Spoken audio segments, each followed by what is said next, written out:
solamente se necesitan menos de 100 entamuelas para que pues, puedan producir toda esta enfermedad. Y pues vamos a ver que la entamuela histolítica es resistente al cloro.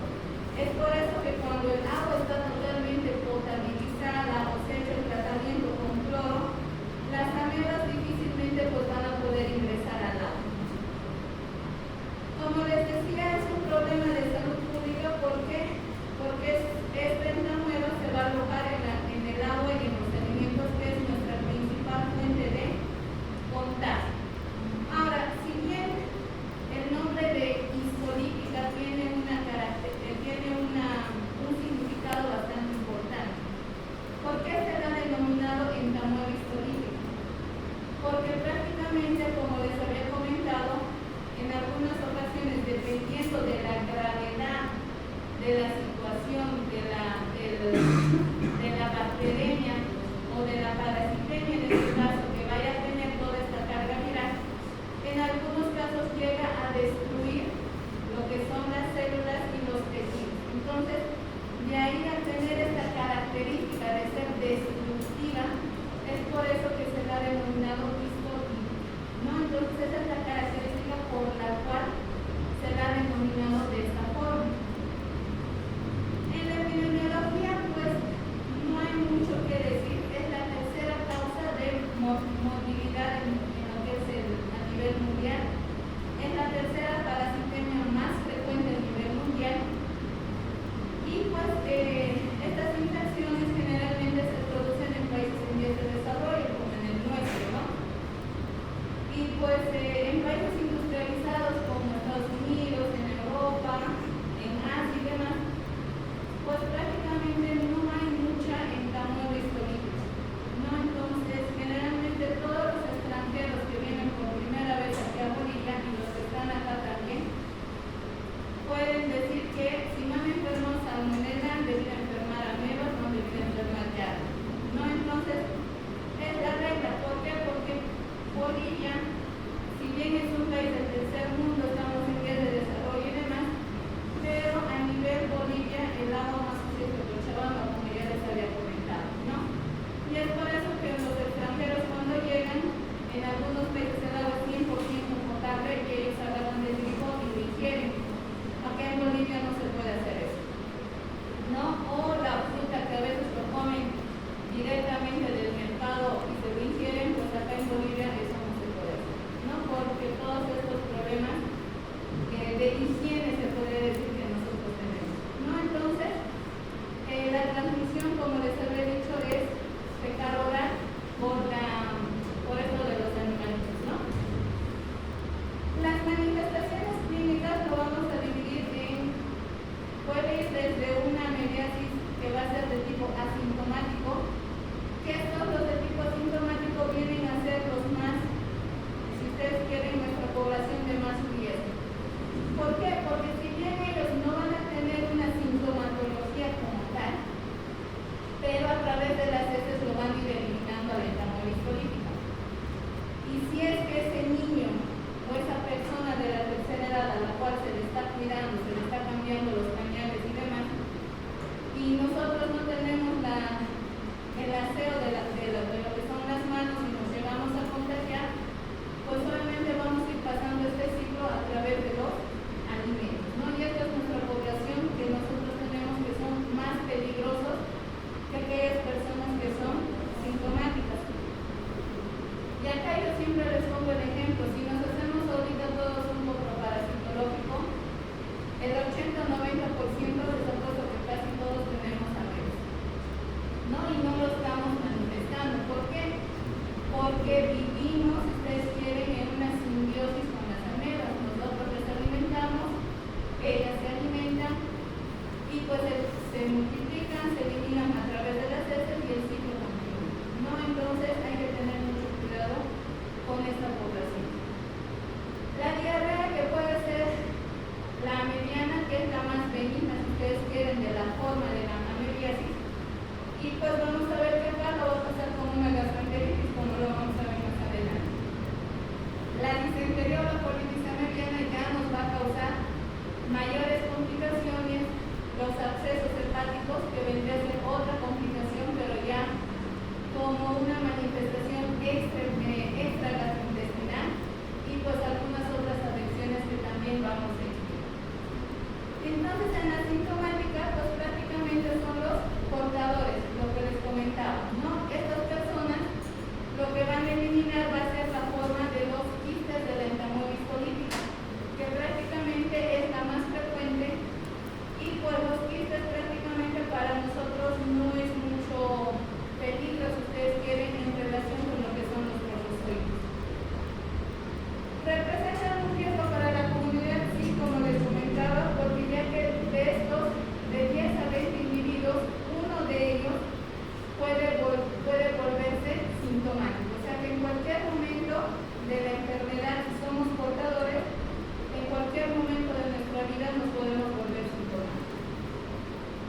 pero en algunos casos, generalmente el 2% de la población que se llega a tener esta diarrea mediana, el 2% se llega a internar por la deshidratación que puede llegar a tener. En algunos casos es bastante frecuente las deposiciones líquidas que pues el paciente se llega a deshidratar, ¿no? Incluso llega con bajas de potasio, bajas de sodio, entonces que eso hay que reponer. Pero de todas las formas de la ameba, esta es la más benigna, si ustedes quieren.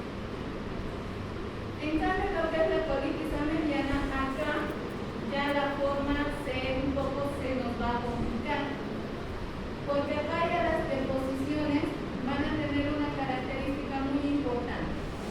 Son diarreas en escasa cantidad, pero van a tener presencia de moco y lo que son, inclusive en algunas ocasiones puede estar acompañada de una sangre macroscópica o microscópica, o generalmente lo que el paciente nos llega a decir que hay como estrías de sangre, ¿no? Que eso es lo que lo está viendo el paciente. Y generalmente esto empieza más o menos el inicio de los síntomas desde que va a empezar, desde el primer periodo que nos hemos ingerido lo que es la parte de los alimentos, de la entramueva pasada a través de lo que se ha quedado en el intestino delgado, transcurre más o menos unas 3 a 4 semanas hasta que se multiplique, busque su lugar y todo lo demás. Pues ahí el paciente va a experimentar en estas 3 a 4 semanas, va a experimentar un dolor abdominal de tipo cólico, la diarrea va a ser bastante intensa, incluso en algunas ocasiones va a aumentar lo que es la frecuencia de las deposiciones. Entonces, en acá, con toda esta molestia, aparte de la diarrea y aparte de lo que es el malestar general, las diarreas, se va a acompañar de asas térmicas. O sea que acá el paciente va a tener ya fiebre, que eso es una característica que lo va a diferenciar de lo que es la diarrea mediana.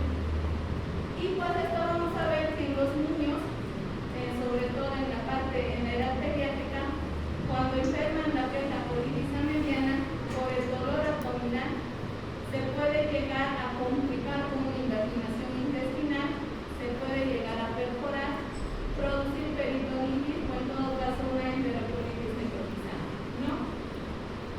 Y pues esto ya, cuando ya aparecen datos de irritación peritoneal, pues lo que nosotros tenemos que hacer es pedir una valoración a lo que es cirugía, pues obviamente para que lo valore, ¿no? Obviamente si son niños, al cirujano pediatra. Y pues hay algunas, como el megacolon tóxico o el amigomo, que vienen a ser algunas manifestaciones inusuales de lo que es la disentería.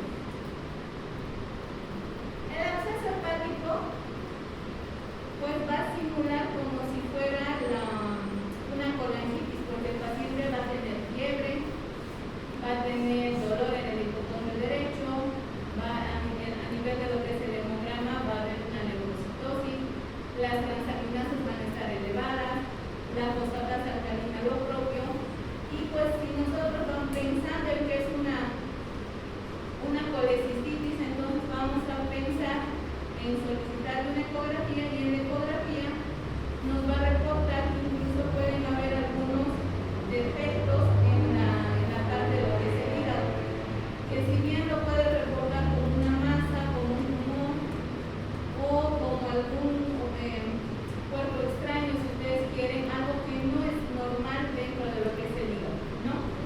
Y pues esto más que todo se va a llevar a cabo en un periodo de 2 a 4 semanas, donde va a ocurrir todas estas sintomatologías. Entonces el paciente va a venir con fiebre, en algunos casos se va a acompañar de tos. ¿Por qué la tos? Porque si ustedes se dan cuenta, el hígado tiene una cercanía más que todo con lo que es la base de la pleura derecha. Y pues si la parte del absceso mediano choca con lo que es la parte de la pleura, si se llega a romper, puede pasar fácilmente a lo que es el pulmón y esto producir lo que es la tos, ¿no? Y el dolor en el hipocondrio derecho y en el epigastrio, que es muy característico, que nos puede hacer confundir con una colecistitis.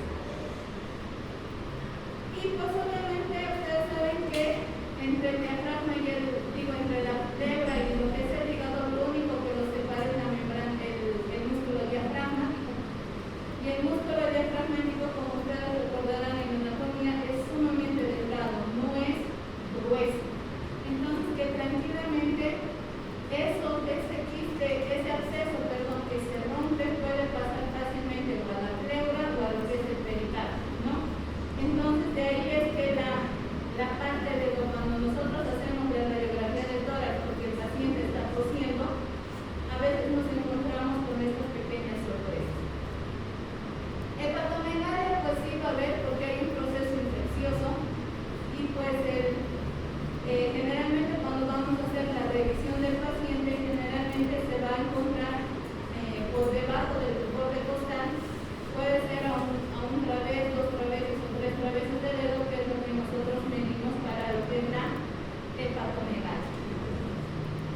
pues las infecciones cutáneas, como les decía, estos trofozoitos, cuando no hay una adecuada limpieza en la parte de lo que es el ano, estos trofozoitos que van a ir desde el recto pueden migrar hacia la parte cutánea, ¿no? Y esto obviamente también nos va a producir estas afecciones. El diagnóstico es muy fácil. Necesitamos un coproparasitológico que nos busque sobre todo los pleos, o sea, estamos hablando de los trofozoitos, o prácticamente que nos muestre alguna forma del parásito que pues obviamente lo vamos a tener. Y pues si hay en otros órganos extraintestinales, corazón, pulmón, hígado, intestino y demás, pues tomando una muestra para cultivar o en un estudio histopatológico o hacer algún tipo de serologías y demás, pues lo que necesitamos es que nos identifique al parásito para que nosotros podamos hacer un diagnóstico que sea mucho más certero y pues obviamente ahí nosotros ya podríamos iniciar lo que es un tratamiento. Ahora, la reacción de cadena de polimerasa pues también nos va a ayudar en esta parte del diagnóstico. El tratamiento, como ustedes ya tienen conocimiento, pues no es más que algunos medicamentos que ustedes ya lo conocen o que los han ido viendo. En la parte de un absceso hepático, el metronidazol es el tratamiento, el antibiótico de primera elección, donde le vamos a dar una razón de 750 miligramos por vía oral cada 8 horas durante 10 días. Pero ojo que aquí hay que explicarle al paciente que va a tener algunos efectos secundarios, sobre todo los de tipo gastrointestinal, que le puede dejar sabor metálico en la boca, que le puede producir náuseas, vómitos, dolor abdominal de tipo cólicos, todas estas molestias que son bastante frecuentes, inclusive le puede causar aumento de lo que es la diarrea. Y pues eso nosotros tenemos que explicar porque caso contrario, si le hemos atendido en la mañana va a retornar en la noche o al día siguiente, indicando que el tratamiento no le ha funcionado, más bien le ha empeorado su situación. Y pues acá es algo muy importante que ustedes tienen que tener en cuenta.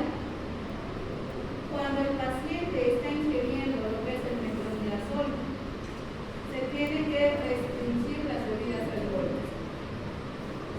Esto por el hecho de que les va a producir mayor sintomatología gastrointestinal y pues va a hacer que el metronidazol baje su eficacia y pues el tratamiento no va a servir de nada, ¿no?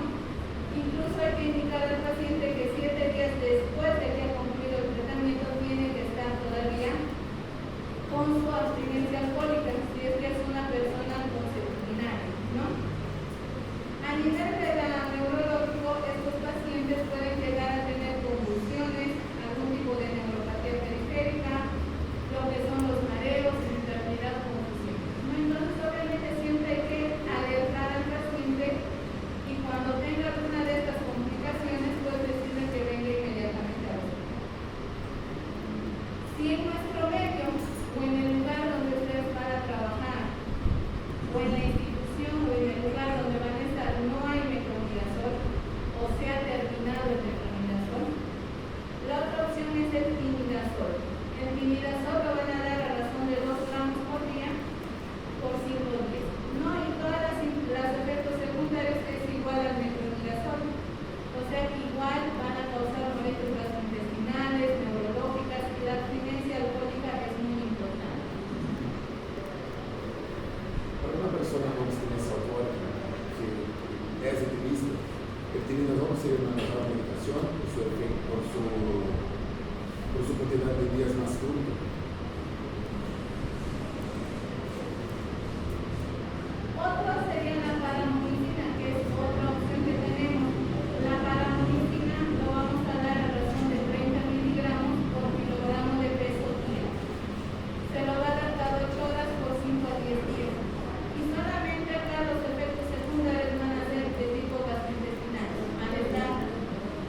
en los casos de personas que tienen amibiasis neurológica o pericardio, el metributador también es una medicación indicada para esas personas o se cambia para otras medicaciones. No, también el metronidazol, pero nada más que vamos a dar por tiempo más prolongado. Puede ser por 14 a 21 días. Porque son áreas, bueno, al menos el cerebro es más difícil penetrar la barrera mesentésica. Y el pericardio, pues que es fácil el acceso, ¿no? Entonces, 14, 21 días hasta ver que no haya molestias, ya lo dejamos. Otro caso que ustedes ya lo conocen es lo que es la yardiasis, que prácticamente vendría a ser lo mismo que la MENA, nada más que aquí va a cambiar el actor, vamos a cambiar de actor. En uno era la enzanosis olímpica y aquí vamos a ver qué es la yardia, ¿no? Entonces, prácticamente se repite prácticamente todo. Es igual que nos va a causar algunas enfermedades gastrointestinales en el intestino delgado, responsable de todas las diarreas, sobre todo en las áreas endémicas. Lo vamos a conocer un poquito a lo que es la yardia. Generalmente el trofozoito, que es la forma infectante, nos da algunas características. Generalmente tiene un largo de 9 a 21 micrómetros, tiene un ancho de 5 a 15 micrómetros y un grosor de 2 a 4 micrómetros, ¿no? Entonces, generalmente la yardia se va a alojar sí o sí en lo que es el intestino delgado y pues acá nos va a producir las diferentes enfermedades, ¿no? Y pues tiene una característica muy peculiar, si ustedes recuerdan lo que han visto en parásito y en micro. Esta yardia va a tener 4 pares de flagelos que le va a permitir su movimiento. Tiene 2 núcleos que se van a fusionar. Tiene un disco de succión ventral, que es lo que le va a permitir agarrarse de lo que es el intestino y poder succionar todos los nutrientes que necesite la yardia de nosotros. Pero aparte de la nutrición, le va a servir para aferrarse a la parte del epitelio intestinal. Porque esto le va a hacer que a través de la diarrea no se puede eliminar fácilmente, es por eso que se va a agarrar con todo la yardia. Y pues tiene en su superficie dorsal la forma de una pera. Y pues la vamos a ver que es de forma simétrica por todo lado donde la queramos ver, ¿no? Entonces, para que ustedes la recuerden a la yardia, son todas las características que hemos visto, desde la forma que tiene de una pera, sus 4 flagelos, su núcleo sus 2 núcleos que se llegan a fusionar y la parte ventral, que es la parte succionadora, ¿no? Entonces, esta yardia es la que lo van a informar, una vez que la lleguen a detectar, la van a informar en su reporte. El ciclo de vida es lo mismo, ¿no? La transmisión es fecal-oral. Las yardias, en su forma de trofozoitos, nosotros vamos a ingerir alguna agua o alimento contaminado por yardia, lo ingerimos, va a atravesar todo lo que es el esófago. A nivel de lo que es el jugo gástrico se va a eliminar un 50-60% de las yardias y las que vayan a sobrevivir pasan al intestino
acueductos, porque las llaves van a empezar a liberar como alguna especie de gas que es lo que nos va a producir. Va a haber distensión abdominal, retorcijones y pues la pérdida de peso. Una característica también que le diferencia de lo que es la ameba es de que acá la fiebre no es la regla. Puede haber como que también no puede haber. Y sí, también otro que es común con las amebas va a tener la presencia de sangre y moco, pero las llaves van a tener la presencia de las células de los polimorfos nucleares. La deshidratación es bastante infrecuente, pero el rato de que se llegue a deshidratar el paciente, al igual que lo que es la ameba, nos obliga a hospitalizar a ese paciente. Entonces, si se dan cuenta, son mínimos los cambios que hay entre las amebas y las llaves. El diagnóstico viene a ser lo mismo. Necesitamos aislar al parásito en su forma de quistes trombosóidos mediante algunos antígenos, recuentos leucocitarios, PCRs, coprocultivos. Generalmente en un coproparasitológico simple, pues lo podemos llegar a aislar. Si no lo aislamos, podemos solicitar un coproparasitológico seriado y pues ahí obviamente nosotros lo vamos a poder aislar. Si el paciente viene con dolor abdominal y semeja, si ustedes quieren, una colecistitis y le hacemos pruebas de función hepática, pues estas van a ser totalmente normales. ¿Pueden haber trastornos hidroelectrolíticos? Sí, pero es muy raro dependiendo de si la diarrea y los vómitos han sido muy abundantes y muy intensos. En esta situación, pues sí hay que corregir los diferentes trastornos. El tratamiento viene a ser lo mismo que en las amebas, con diferencia de los días. El metronidazol, si bien habíamos dicho en el anterior que podemos dar entre 500 a 750 por 10 días cada 8 horas, acá generalmente se le va a dar 500 miligramos cada 8 horas, pero por 7 días. Si vemos que el paciente persiste, podemos prolongarle a 10 días, pero más de eso, más de 7 días, el paciente no va a llegar a tomar el metronidazol.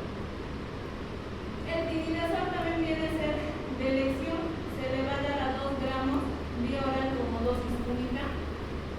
El albendazol, en caso de que por alguna razón no haya en la institución donde ustedes están trabajando o se ha terminado, el albendazol también viene a ser una alternativa que va a tener menos efectos adversos, sí, que lo podemos dar a razón de 400 miligramos por día por 5 días. Y la paradoxina, igual que se le va a dar 500 miligramos cada 8 horas por 5 días. Entonces, el tratamiento viene a ser prácticamente igual, nada más que aquí se podría añadir lo que es el albendazol y con la modificación de los días de la administración. La prevención, pues prácticamente es igual que en el otro. Necesitamos una higiene personal.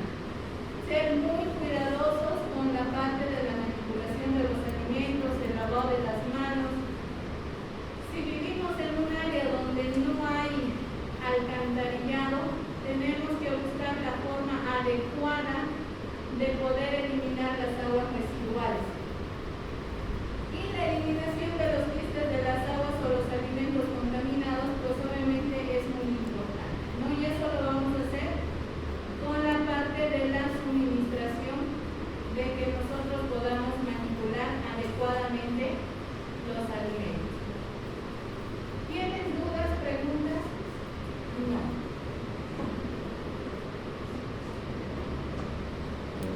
Vamos a hablar de lo que es el cólera.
este vidrio Cholerae va a venir del grupo 01, que este vidrio Cholerae 01 se va a clasificar en 3 serogrupos, ¿no? O sea, se va a subdividir. Y de acuerdo a sus características somáticas y demás que va a presentar, y pues se va a dividir de estos 3 serogrupos, se va a dividir en 2 biotipos. Estos 2 biotipos vienen a ser lo que es el clásico y lo que es el toro. El clásico, más que todo, ha sido el responsable de las primeras pandemias que nosotros hemos vivido, y pues acá ha habido gente sintomático y asintomático. En cambio, lo que es el toro, este más que todo se va a ver a la parte de las infecciones de tipo asintomático. En cambio, el serotipo O139 es la cepa genética más frecuente, más diversa, que se está mutando cada vez más, y pues se va a asemejar más que todo a lo que es el biotipo toro, o sea que va a ser de la forma asintomática. Y pues esta es el virus Cholerae, que pues obviamente lo tienen que ver en el microscopio, y pues una vez que lo han visto, pues ya se hace lo que es el diagnóstico, ¿no? El diagnóstico ya definitivo. La epidemiología no es tampoco mucha ciencia, puede afectar a todas las personas de todas las edades. No hay una regla de decir es más frecuente en los niños, en los jóvenes, en los adultos, en las personas de la tercera edad. No. Puede afectar a cualquiera, tanto hombres como mujeres, y sobre todo en los niños que son mayores de 2 años, son los que son los más afectados, ¿no? ¿Por qué? Porque los niños, cuando salen con las mamás al mercado y demás, agarran todo y se meten todo a la boca, ¿no? Entonces ahí es donde va a suceder las enfermedades. Pero se ha visto también que esto del virus Cholerae, si bien el agua le va a dar toda la parte de lo que es el oxígeno, algunos nutrientes y demás, este virus Cholerae llega a unirse a lo que son las algas, ¿no? Y pues también va a llegar a unirse a los caparazones de los crustáceos, sobre todo en estos que nosotros, pues obviamente estos viven en hacen como un tipo de simbiosis, ¿no? Las algas y los caparazones le van a dar un hogar, si ustedes quieren, al virus Cholerae, y pues ellos se encargan de proveerles todos sus nutrientes. Y pues estos generalmente pueden llegar a sobrevivir en un estado que no es cultivable, o sea que pueden vivir, incluso pueden llegar a sobrevivir incluso fuera de lo que es el agua, ¿no? Entonces tienen esa capacidad el virus Cholerae.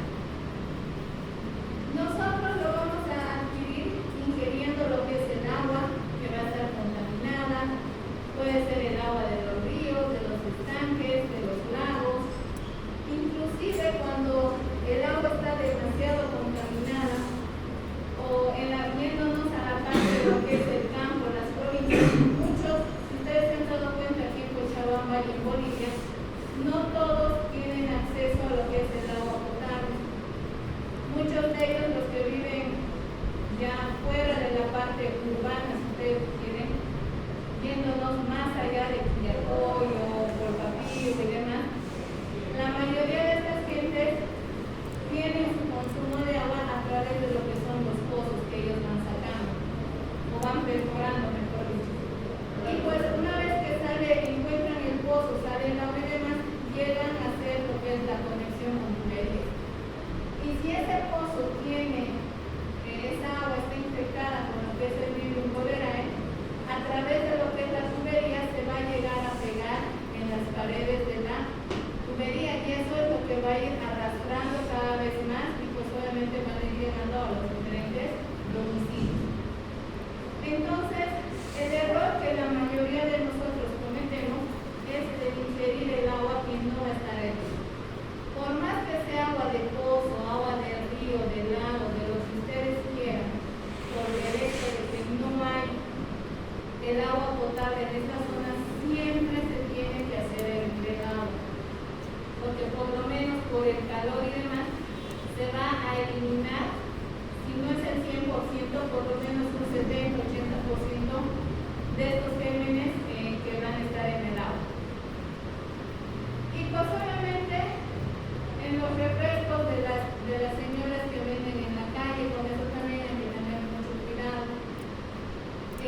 parte de lo que es el hielo también, que ya habíamos comentado la otra vez, que pues al igual que en la salmonela, pues si ustedes se van a parar a las 6 de la mañana, que más o menos a esa hora ya las personas que venden en la cancha o en la calle, pues ya están poniendo sus puestitos. Y ustedes van a ver ahí cómo manipulan lo que es el hielo, lo que es el agua, incluso han debido ver cuando sirven los refrescos y demás. No hay un poquito de higiene, pero es hasta que alguien se enferme, ¿no? Porque una vez que alguien se enferma, obviamente ya no van a volver al mismo lugar. No, entonces mucho con esto de las bebidas que venden fuera que no son embotelladas. Generalmente eso también se va a producir el cambio climático. Cuanto más calor hace, eso nos obliga a ingerir más bebidas de agua y pues obviamente nos obliga a buscar. Y pues estos cambios climáticos y demás también le van a favorecer al cólera, ¿no? Que obviamente estos van a llegar a que se multipliquen más rápido y esto va a hacer que nuevamente haya una nueva incidencia de lo que es el cólera. Los factores de huésped pues sí son muy importantes. Si son personas inmunosuprimidas que tienen VIH, patologías oncológicas y demás, la transmisión del cólera va a ser mucho más fácil y pues lastimosamente va a haber mayores complicaciones. La gastritis crónica también es un factor muy importante para esto del cólera, sobre todo aquella gastritis que su agente biológico viene a ser el Helicobacter pylori. ¿No? Y esto, cuando hay la presencia del Helicobacter pylori en lo que es el tubo digestivo, en lo que es la cavidad gástrica, lo que va a hacer el Helicobacter pylori para que pueda sobrevivir en lo que es el estómago, llega a producir una hipoclorimia. Entonces lo que va a hacer disminuir la acidez del tubo gástrico. Y al disminuir la acidez del tubo gástrico va a reducir la capacidad del estómago de poder eliminar a lo que es el virus tolerante. Y esto va a permitir que facilite el ingreso, si ustedes quieren, a lo que es el tubo digestivo.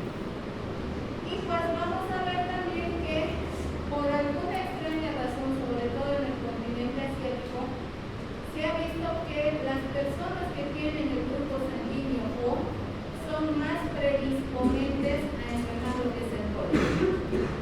¿Por qué? No se sabe una razón exacta de por qué se produce, tienen más predisposición. No, acá en nuestro medio al menos no hemos visto esta predisposición. Las manifestaciones clínicas pues no es nada más que una diarrea acuosa, que ya lo habíamos mencionado, y la deshidratación. Estos pacientes llegan a producir una deshidratación bastante grave que incluso nos puede ocasionar la muerte. ¿Que puede ser leve? Claro que sí, pero obviamente nosotros tenemos que saberla tratar adecuadamente en el momento oportuno.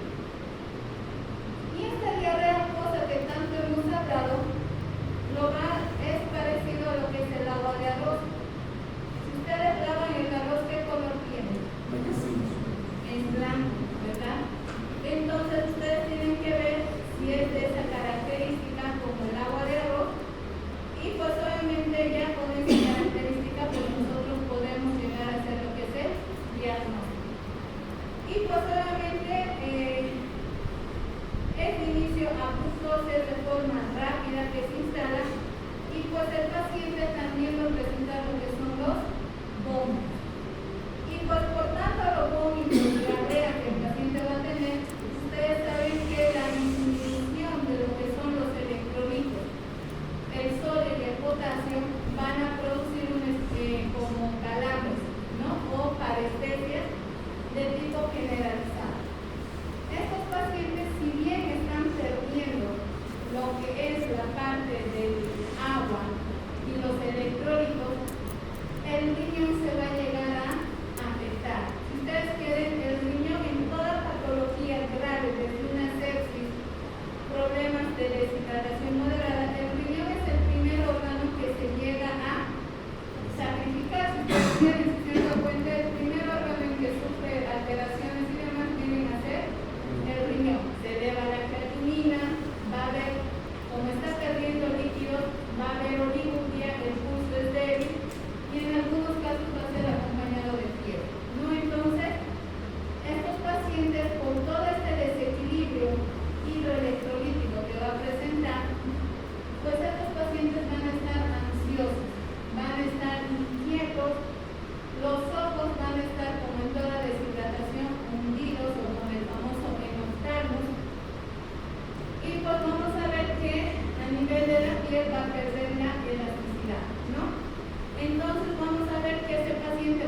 el caso de tipo prerrenal porque es algo de un problema de deshidratación. ¿Que lo podemos llegar a corregir? Sí. Puede llegar a tener una acidosis metabólica con un azúcar alto, que eso también hay que corregir. En los trastornos electrolíticos, pues estos pacientes van a ir desde una hipercalemia o una hipocalemia. Ustedes saben que tanto la hiper como la hipocalemia son el aumento y la baja del potasio, se lo tienen que llegar a corregir de forma inmediata. ¿Por qué?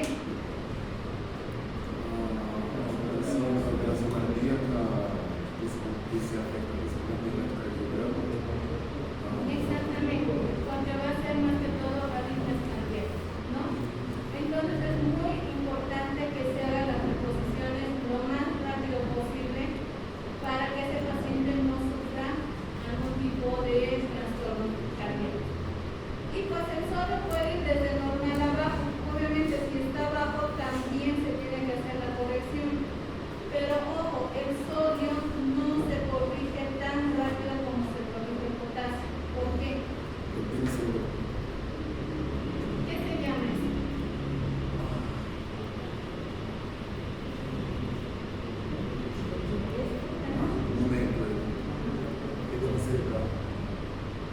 Tiene un nombre. Cuando corrigen rápido el sodio, produce una patología que tiene su nombre, que es lo que han de decir en terminología. La conexión no puede ser más de que 10 mínimos por día.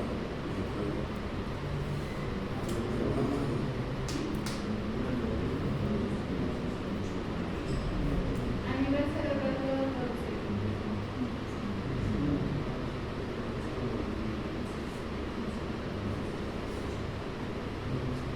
El último de esta línea.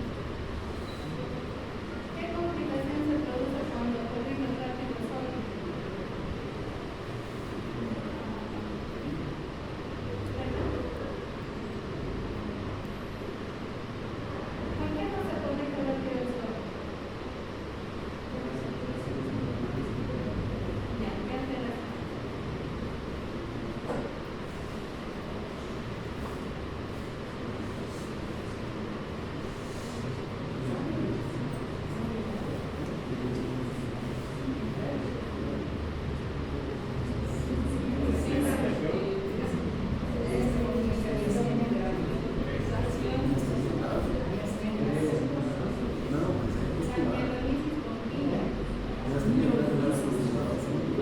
Y esto es muy importante que ustedes lo sepan, porque acá ya se produce, como yo mencioné, su compañero y de temas cerebral y demás, y en vez de favorecerle al paciente, lo vamos a empeorar. Entonces, es muy importante que ustedes tengan en cuenta todas estas alteraciones.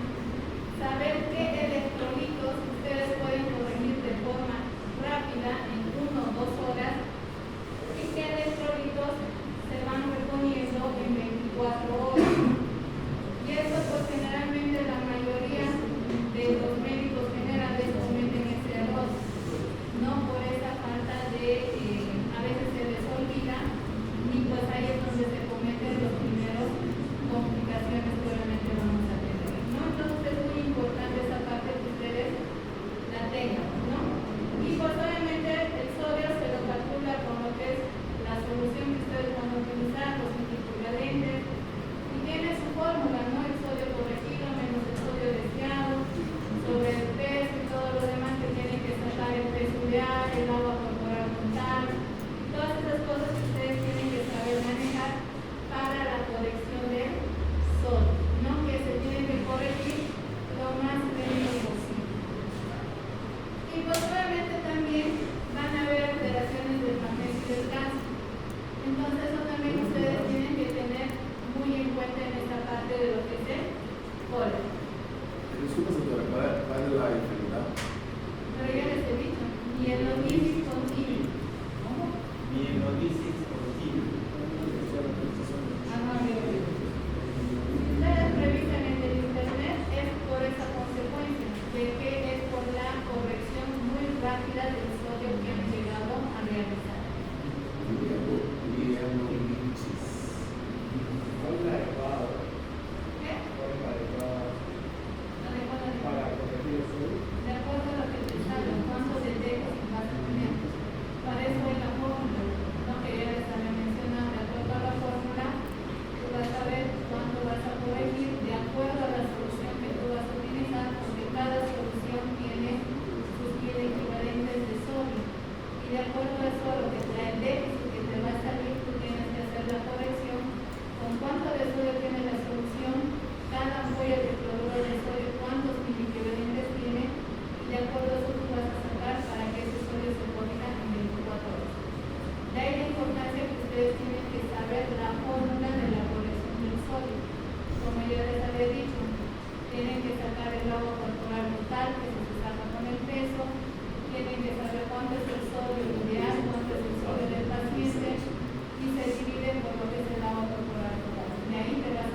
paciente como yo, que tiene 140 kilos, allí estaba entre 50 y 100 ml kilo por hora.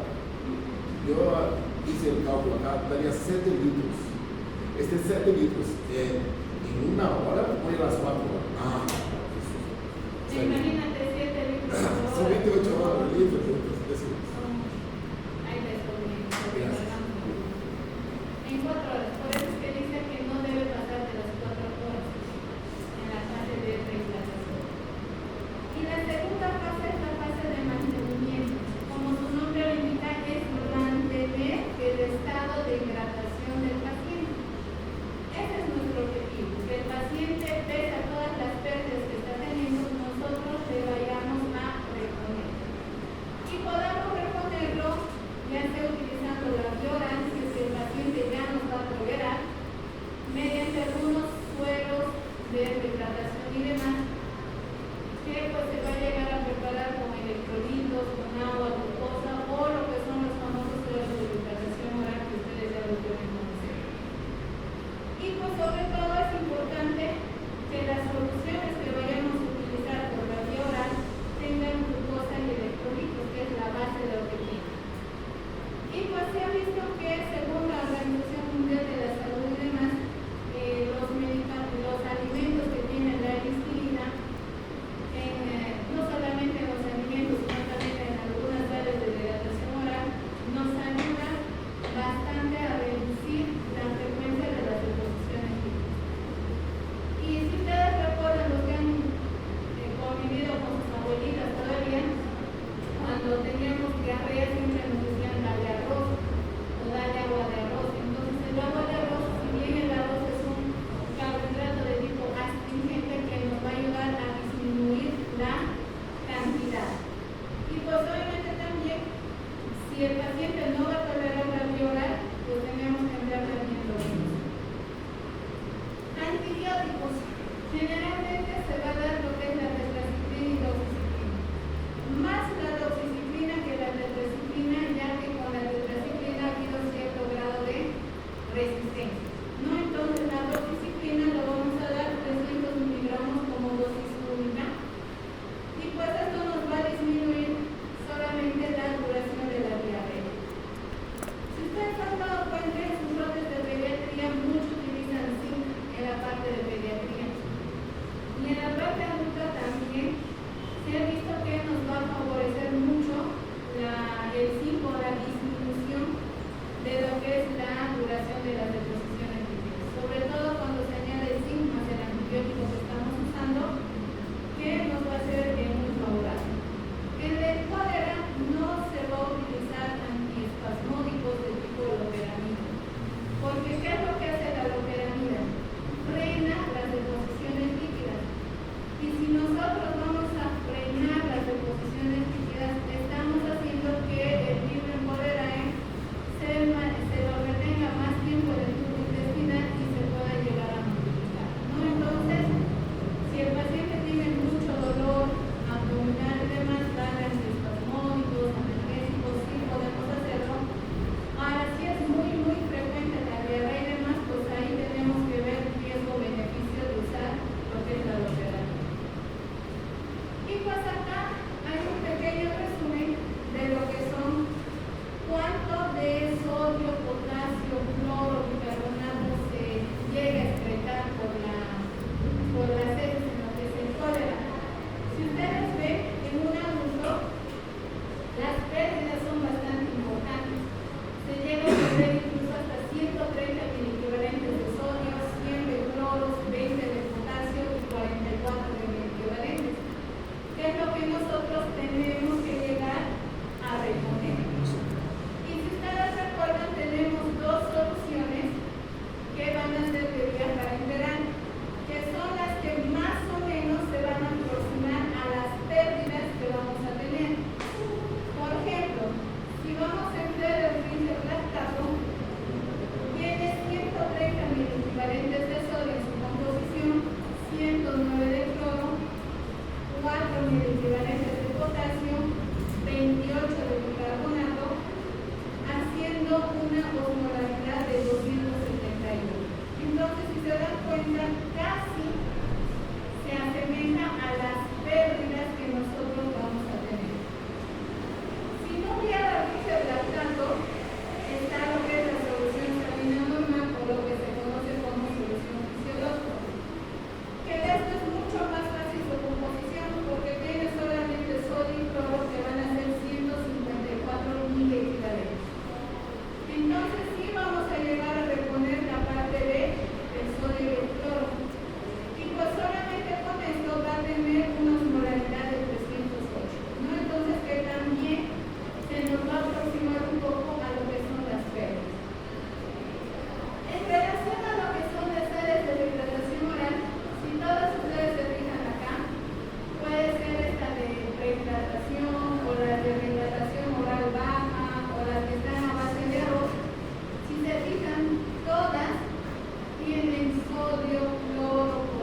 entonces no hay donde perderse y las osmolaridades también están dentro del rango, siempre y cuando el paciente tolere lo que es la quebrada.